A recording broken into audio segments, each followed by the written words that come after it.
Welcome guys. তো আজকে আমাদের ট্রেডিং চ্যালেঞ্জের ডে 5 এবং আজকে আমাদের ইনিশিয়াল ক্যাপিটাল হচ্ছে $98। সো আজকে আমাদের প্রফিট টার্গেট থাকবে $2 এবং বিগত ডে 3তে আমরা যে লসটা করছি সেটার হয়তো আমরা 10% অথবা 20% আজকে রিকভার করার চেষ্টা করব।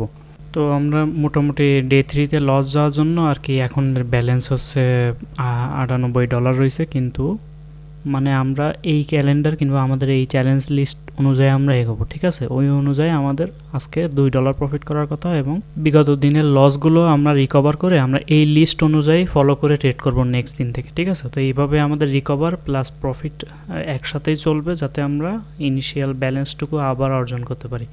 সো আজকে সেশনের লাস্টে তোমরা দেখতে পারবো আমি মোটামুটি $4 মতো প্রফিট করছি এবং এই $4 মোটামুটি মার্কেটে 2 ঘন্টা মতো সময় লাগছে আমার। সো ভিডিওটা তোমরা সম্পূর্ণ দেখতে পারবো আমি কীভাবে $4 আর কি মার্কেট থেকে ইনকাম করছি।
সো আমার ট্রেড মোটামুটি এইখানে শেষ হয়ে গেছিলো। আমরা মার্কেট থেকে অলরেডি $4 প্রফিট করছি এবং এখানে আজকে আমাদের $2 প্রফিট টার্গেট ছিল এবং বিগত দিনের 10% লস আমরা আজকে রিকভার করছি, ঠিক আছে? সো এই ধরনের ভিডিও যদি পরবর্তীতে দেখতে চাও অবশ্যই চ্যানেলটিকে সাবস্ক্রাইব করো এবং আমাদের চ্যানেলের সাথে যুক্ত থেকো। ইনশাল্লাহ দেখা হবে নেক্সট ভিডিওতে।